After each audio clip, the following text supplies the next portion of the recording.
श्री जगदम्बिकाय नमः। नमस्कार साधकों, आज हम आपको श्रीमद् देवी भागवत महापुराण के प्रथम स्कंद का 7वां अध्याय श्रवण करवाएंगे, जिसमें ब्रह्मा जी का भगवान विष्णु तथा भगवती योग निद्रा की स्तुति करने का वर्णन किया गया है। सूत जी बोले, तदनंतर उन दोनों वीरों को देखकर सर्वशास्त्रवेता ब्रह्मा जी साम, दान, भेद आदि नीतियों के माध्यम से युद्ध की समाप्ति के उपायों को सोचने लगे। इनके वास्तविक बल का मुझे कोई ज्ञान नहीं है। नीति के अनुसार जिसके बल की जानकारी न हो, उसके साथ युद्ध करना कदापि उचित नहीं होता। यदि मैं इस समय इन मदोन्मत्त दुष्ट दानवों की स्तुति करता हूं तो इससे स्वयं मेरे द्वारा अपनी निर्बलता प्रकाशित होगी। निर्बलता प्रदर्शित करने पर इनमें से कोई एक ही मेरा वध कर देगा। इनके साथ इस समय मैं न तो दान नीति और न तो भेद नीति को ही उपयुक्त समझ रहा हूं। अतः इस समय उचित यही है कि मैं शेषनाग पर सोए हुए चतुर्भुज एवं पराक्रमी भगवान विष्णु को जगाऊं। वे मेरी विपत्ति अवश्य ही दूर करेंगे। मन में ऐसा सोचकर कमलनाल का आश्रय लेकर पद्मयोनि ब्रह्मा जी मन ही मन दुखनाशक विष्णु के शरणागत हो गए। वे शुभ संबोधनों के द्वारा योग निद्रा के कारण स्पंद रहित उन नारायण जगतपति भगवान विष्णु को जगाने लिए उनकी स्तुति करने लगे।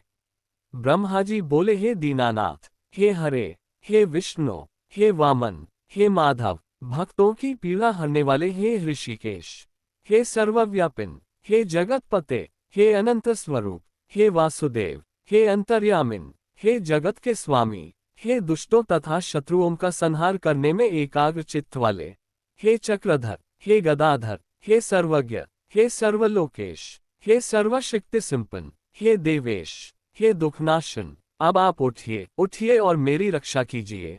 हे विश्वम्भर, हे विशालाक्ष, हे पुण्य श्रवण कीर्तन, हे जगत सृष्टा, हे निराकार, हे सृष्टि पालन संहार के कारक, हे महाराज, ये दोनों मदोन्मत्त दानव मेरा वध करना चाहते हैं।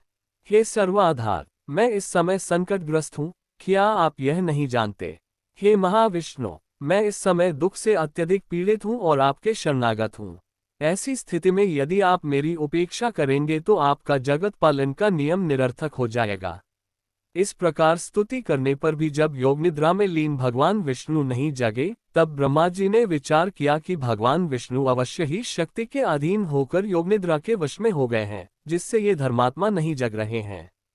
अब दुख से पीड़ित मैं इस समय क्या करूं? अहंकार के मद में चूर वे दोनों दानव मुझे मारने के उद्देश्य से यहाँ आ गए हैं। अब मैं क्या करूं और कहाँ जाऊं? अब तो मुझे शरण देने वाला कोई भी नहीं है। इस प्रकार मन ही मन सोचते हुए वे एक निष्कर्ष पर पहुंचकर एकाग्रचित हो उन भगवती योग निद्रा की स्तुति करने लगे। उन्होंने अपने मन में ये दृढ़ विचार रख लिया कि वे ही महाशक्ति मेरी रक्षा करने में समर्थ हैं, जिन्होंने भगवान विष्णु को भी चेतनाहीन निस्पंद कर दिया है। तथा इस लोक में जैसे मृत प्राणी को शब्द आदि गुणों का आभास नहीं हो पाता, उसी प्रकार निद्रा के कारण अपने नेत्र मूंदे हुए भगवान विष्णु कुछ भी जान सकने में असमर्थ हैं। मेरे द्वारा नानाविध स्तुति किए जाने पर भी भगवान विष्णु निद्रा का त्याग नहीं कर रहे हैं। अतएव मैं मानता हूं कि निद्रा इनके अधीन नहीं है, अपितु निद्रा के द्वारा ही ये वशीभूत कर लिए गए हैं। जो प्राणी जिस किसी के वश में हो जाता है, वह निश्चय ही उसी का दास बन जाता है। अतः ये योग निद्रा ही लक्ष्मीपति विष्णु की स्वामिनी हो गई है। जिस शक्ति के द्वारा सिंधु पुत्री लक्ष्मी के वश में रहने वाले भगवान विष्णु भी वशीभूत कर लिए गए हैं, उन्हीं भगवती ने निश्चित रूप से इसको अपने अधीन कर रखा है। मैं, ब्रह्मा, विष्णु, शंकर, सावित्री, लक्ष्मी एवं पार्वती हम सभी उन्हीं के अधीन हैं, इसमें कुछ भी संशय नहीं है। भगवान विष्णु भी जिस शक्ति के वशीभूत होकर विवश हुए से उसी प्रकार सो रहे हैं जिस प्रकार एक सामान्य प्राणी सोता है, तब अन्य महापुरुषों के विषय में क्या कहा जाए।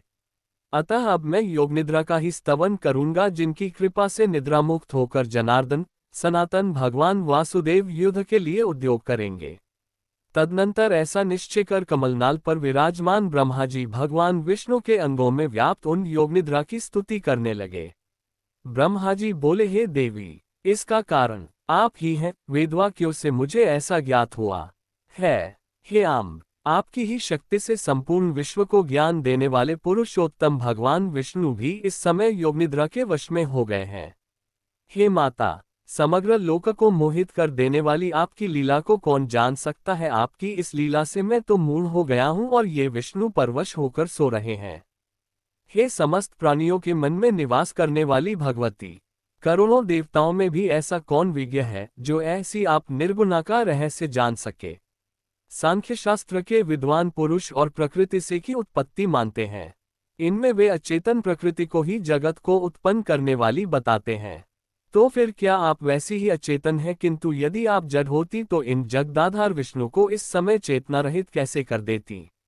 हे महामाये, आप सगुण रूप धारण कर नानाविध लीलाएं करती रहती हैं, अतः आपके रहस्यमय कार्यों का सम्यक ज्ञान करने में भला कौन समर्थ है। हे भवानी, मुनिगण संध्या नाम से आपके गुणों को परिकल्पित करके तीनों समय प्रातः मध्याह्न सायं निश्चित रूप से आपका ही ध्यान करते हैं।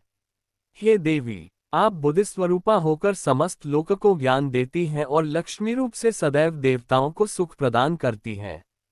हे माता, संपूर्ण प्राणियों में कीर्ति, मति, धृति, कांति, श्रद्धा एवं रति रूप में आप ही विद्यमान हैं।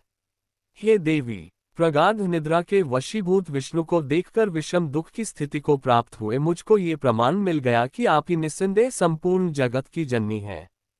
इस विषय में अब सैकड़ों तर्क वितर्क की कोई आवश्यकता नहीं है।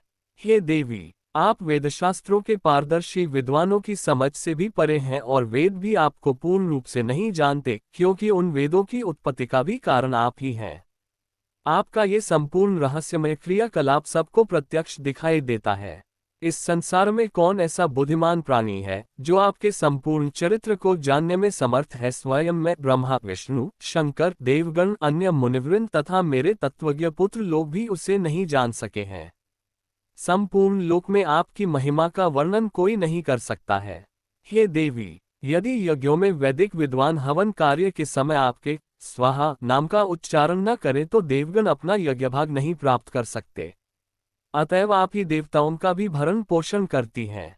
हे भगवती, आपने पहले भी समय समय पर दैत्यों द्वारा उत्पन्न किए गए भयों से हमारी रक्षा की है, उसी प्रकार इस समय भी हमारी रक्षा करें, मैं आपकी शरण में हूँ। हे देवी, हे वरदे, मधु के साथ भयानक इस कैटभा को देखकर मैं अत्यंत भयाक्रांत हूँ। आपकी योगमाया ने भगवान विष्णु के शरीर के सभी अवयवों को अपने वश में कर रखा है, अतः वे मेरी इस विषम विपत्ति को नहीं जान रहे हैं। हे महानुभावे, या तो इस समय आप आदिदेव को मुक्त कर दें अथवा इन दोनों महादैत्यों का वध कर दें। इनमें से आपको जो उचित जान पड़े वह कीजिए। हे देवी, जो मंदबुद्धि प्राणी आपकी विशिष्ट महिमा को नहीं जानते, वे ही विष्णु तथा शंकर आदि की आराधना करते हैं।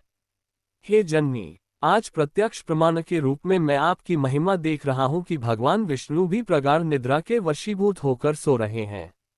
आपकी शक्ति के वश में पड़े अपने पति भगवान विष्णु को इस समय सिंधु सुता लक्ष्मी भी नहीं जगा सकती, क्योंकि हे भगवती, मुझे ऐसा प्रतीत होता है कि आपने ही बलपूर्वक लक्ष्मी को भी शयन करने के लिए विवश कर दिया है, जिससे वे भी नहीं जग रही हैं।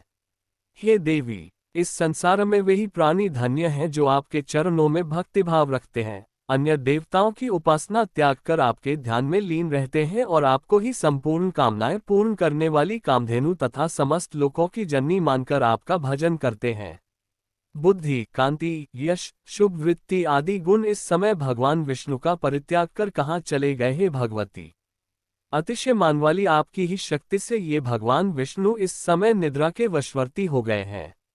अखिल प्रभाव वाली आप ही जगत की एकमात्र शक्ति हैं और आपके द्वारा रचा गया सब कुछ आपकी लीला ही है। जैसे कोई नट अपने ही द्वारा निर्मित नाट्य में अभिनय करता है, उसी प्रकार आप भी अपने ही द्वारा निर्मित मोहजाल में नानाविध लीलाएं करती रहती हैं। युग के आरंभ में आपने सर्वप्रथम विष्णु का सृजन किया, सबके पालन के लिए उन्हें निर्मल शक्ति प्रदान की और इस प्रकार समस्त जगत की रक्षा की। उन्हीं भगवान विष्णु को निद्राभिभूत कर आपने इस समय सुला दिया है। हे आम्ब, आपको जो उचित जान पड़ता है आप निश्चित रूप से वही किया करती हैं। हे भगवती, यदि आप मेरी सृष्टि करके मुझे नष्ट कर देने की इच्छा नहीं रखती तो अपना यह मौन त्याग कर मेरे ऊपर दया कीजिए।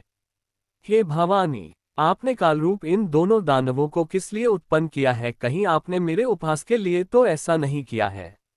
हे भवानी, अब मुझे आपके अद्भुत चरित्र का ज्ञान हो गया। समस्त जगत की रचना करके आप उसी में स्वेच्छा से विहार करती हैं और पुनः उसे अपने में जैसे समाहित कर लेती हैं, उसी प्रकार मुझे नष्ट कर देना चाहती हैं, तो इसमें कोई विचित्र बात नहीं है। हे माता, यदि आप यही चाहती हैं तो मेरा वध कर दीजिए। हे जगदम्बे, मुझे मरणजनित दुख की लेश मात्र भी चिंता नहीं है। हाँ, आपको यह महान कलंक अवश्य लगेगा कि आपने जिसे सर्वप्रथम सृष्टिकर्ता बनाया, उसे दैत्य ने मार डाला। हे देवी, अब आप उठिए और अपना अद्भुत रूप धारण कीजिए। हे बाल लीलाकारिणी, आप अपने इच्छानुरूप चाहे मुझे मार दें अथवा इन दोनों दैत्यों को मार दें, या तो भगवान विष्णु को जगा दें, जिससे वे इन दोनों का वध कर दें। ये सारा काम करने में आप ही समर्थ हैं। सूत जी बोले, ब्रह्मा जी द्वारा इस प्रकार स्तुति किए जाने पर विष्णु के शरीर से निकलकर तामसी देवी उनके समीप खड़ी हो गईं। तदनंतर अतुलित तेज वाले विष्णु के समस्त अंगों को छोड़कर योगनिद्रा उन दोनों का संहार करने के लिए बाहर निकल आईं। योगमाया के प्रभाव से मुक्त हुए वे जनार्दन जब चेतनायुक्त शरीर वाले हुए, तब उन विष्णु को देखकर ब्रह्मा जी को परम प्रसन्नता हुई।